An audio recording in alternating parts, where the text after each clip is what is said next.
All right, so get ready because today we're going deep, really deep into The Hitchhiker's Guide to the Galaxy. What are the all-time classics? Oh, absolutely, it's a classic. And, well, imagine, just picture this. You're just living your life, going about your day, and suddenly, bam, Earth is about to be demolished, like, gone. To make way for, of all things, a hyperspace bypass. A hyperspace bypass. What would you even grab, if you had just a few minutes? I think I'd be too stunned to even move. Right. It's such a crazy scenario. But that's exactly what happens to Arthur Dent, poor guy. And that's what we're diving into today, the whole story, the humor, the science fiction, all of it. And the social commentary, too. It's really layered. Yeah, it really is. And we're even going to dig into excerpts from the guide itself. The guide, yeah.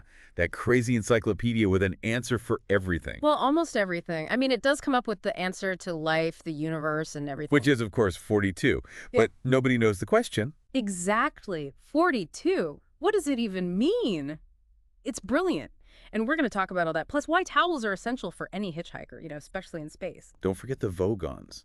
Those bureaucratic aliens who just love paperwork and awful poetry. Oh, the Vogons. Right. How could we forget them? Yeah. They're a whole other level of crazy. Okay, so let's start at the beginning with Arthur Dent. He's this totally normal guy living a normal life in, well, England. And completely oblivious to the fact that his best friend Ford Prefect is actually an alien. Ford Prefect. Yeah, so Ford's not from Guilford, like he's been saying. He's an alien researcher who's been stranded on Earth for like 15 years. Imagine that, 15 years just blending in, observing humans, all for the Hitchhiker's Guide to the Galaxy. He was researching Earth for the guide. That's incredible. It's like the most amazing thing could be right under our noses and we never even know. That's Adams for you, always making us look at the familiar in a new way. And then there's that whole bit about the guide's entry on Earth.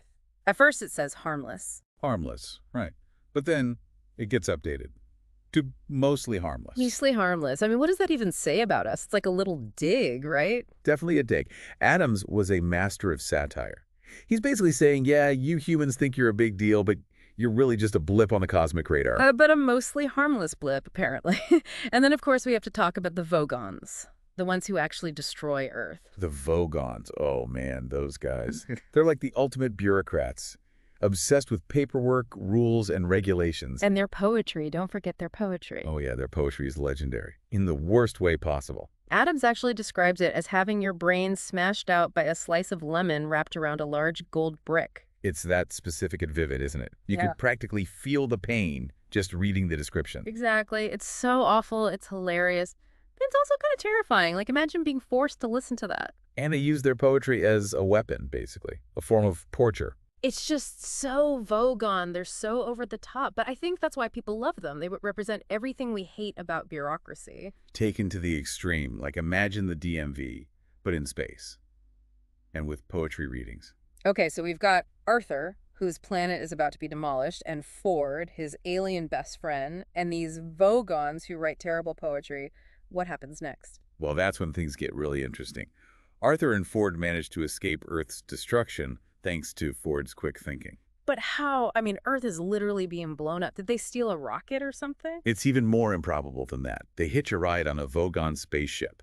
It's a long story, but basically, Ford knows the trick to hitching rides across the galaxy. And that trick is? A towel. A towel. Seriously. You'd be surprised how handy a towel can be in space. Okay, I'll bite. Tell me more about this towel business. Well, according to the guide, a towel is about the most massively useful thing an interstellar hitchhiker can have. Wait, the guide actually says that? Word for word. It goes on to explain that a towel is practical, of course, but it's also a symbol of resourcefulness and preparedness. Okay, I can see that. Like, if you have a towel, you're ready for anything. Spills, drying off after a swim in a space lake. Exactly. It's a sign that you've got it together, that you can handle whatever the universe throws at you. It's almost like a badge of honor among hitchhikers. So a towel is like the ultimate survival tool for a space traveler. Who knew? Douglas Adams knew. And now, hopefully, our listeners do too. I have a feeling we'll be talking about towels a lot more in this deep dive. But for now, let's get back to Arthur and Ford. They're on a Vogon spaceship, right? Right, but they're not exactly welcome guests. Oh, I bet. Those Vogons don't seem like the most hospitable types. Understatement of the year. Let's just say their stay on the Vogon ship is short-lived and rather unpleasant. So how do they escape? Do they steal another ship? Well, they sort of steal another ship, but it's not your average getaway vehicle. I have a feeling I know where this is going. They get picked up by the Heart of Gold, A spaceship stolen by Zaphod Beeblebrox. The two-headed, three-armed president of the galaxy. Of course. It all starts to make sense now, in the most absurd way possible. That's Hitchhiker's Guide for you. I can't wait to hear what happens next. But we're going to have to take a break for now. Stay tuned, because when we come back, things are going to get even weirder.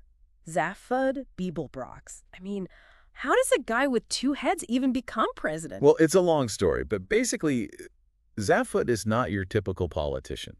He's kind of a rogue, a rebel, a spacefaring rock star who stumbled into the presidency almost by accident. Yeah, I remember that part in the book. He's not really interested in the actual job, right? He's more interested in adventure and, well, himself. Exactly. He's got this massive ego, a thirst for excitement, and a complete disregard for rules and authority, which makes him the perfect person to steal a spaceship and go on a quest across the galaxy. Speaking of that stolen spaceship, the Heart of Gold.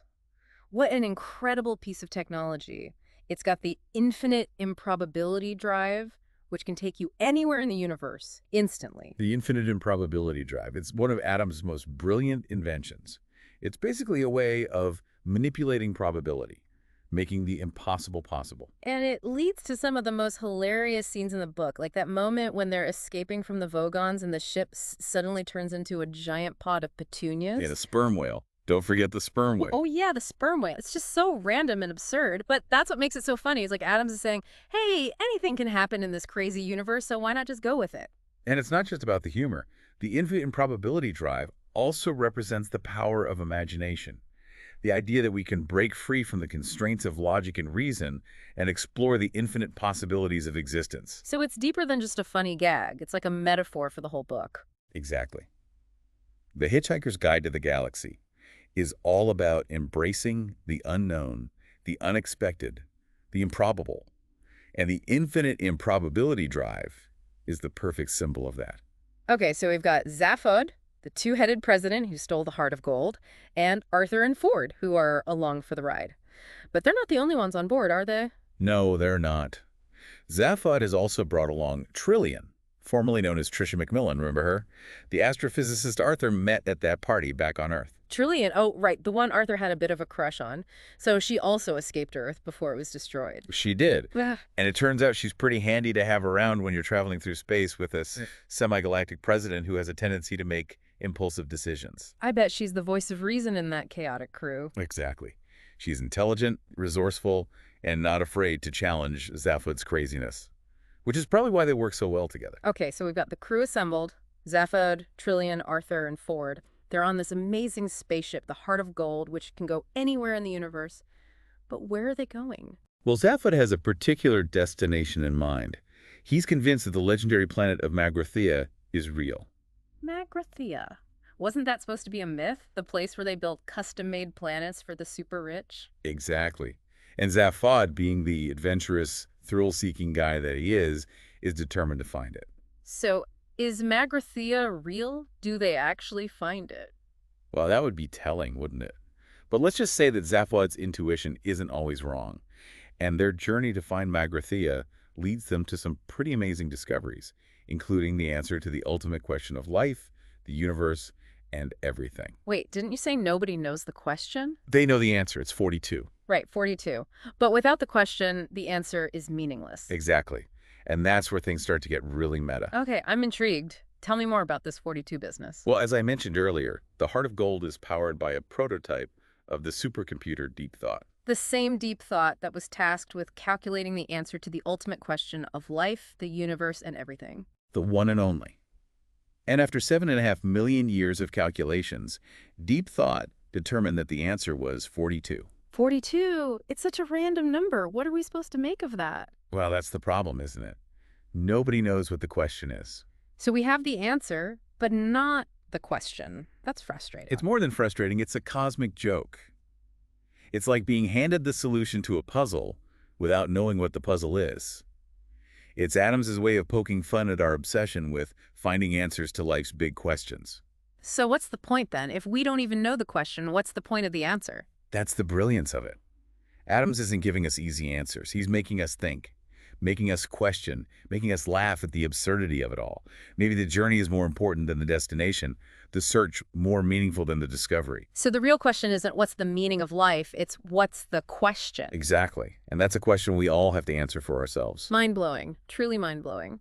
So do Arthur and the gang ever figure out the question? Well, let's just say they encounter some interesting characters who might be able to help them, including a planet designer with a penchant for fjords and a race of hyper-intelligent mice who have their own agenda. Wait, mice. What do mice have to do with the ultimate question of life, the universe, and everything? That's the beauty of Hitchhiker's Guide.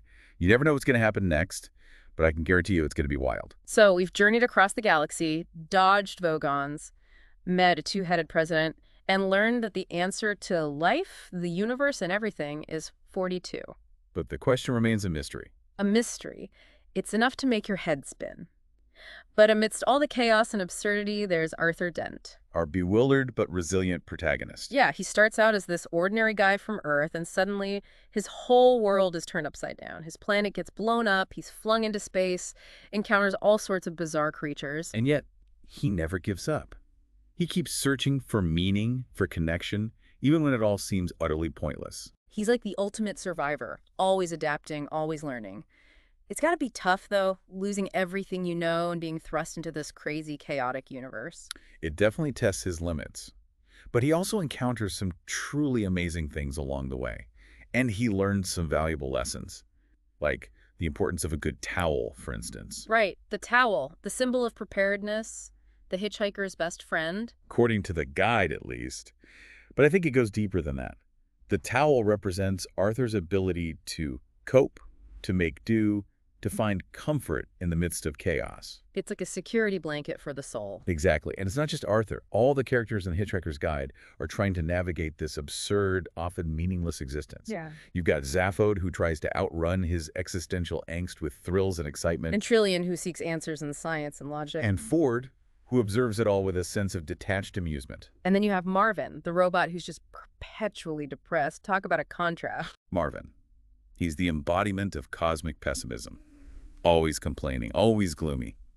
But even he has moments of, well, if not exactly joy, then a kind of weary acceptance. He's a reminder that even in a universe full of wonders, life can still be a bit of a downer sometimes. But it's that contrast, that mix of humor and melancholy, that makes Hitchhiker's Guide so relatable. It acknowledges the absurdity of life, but it also encourages us to find our own meaning, our own way of coping. The book doesn't give us all the answers. In fact, it raises more questions than it answers. But maybe that's the point. Maybe the real journey is in the asking, the seeking, the constant exploration. Just like Arthur, we're all hitchhiking through the galaxy trying to figure it all out. And hopefully we all have our towels. Absolutely. Never leave Earth without one. Yeah. So, what do you think after all this? What's the takeaway from our deep dive into the Hitchhiker's Guide to the Galaxy? Well, I think Douglas Adams was trying to tell us that life is a wild, unpredictable ride. It's full of surprises, both good and bad. And sometimes the best we can do is just don't panic, keep our towels close, and enjoy the journey, wherever it may take us. And never stop asking questions, even if the answers turn out to be 42. 42. Maybe someday we'll figure out the question. But until then, thanks for joining us on this incredible journey through the galaxy of The Hitchhiker's Guide to the Galaxy. So long, and thanks for all the fish.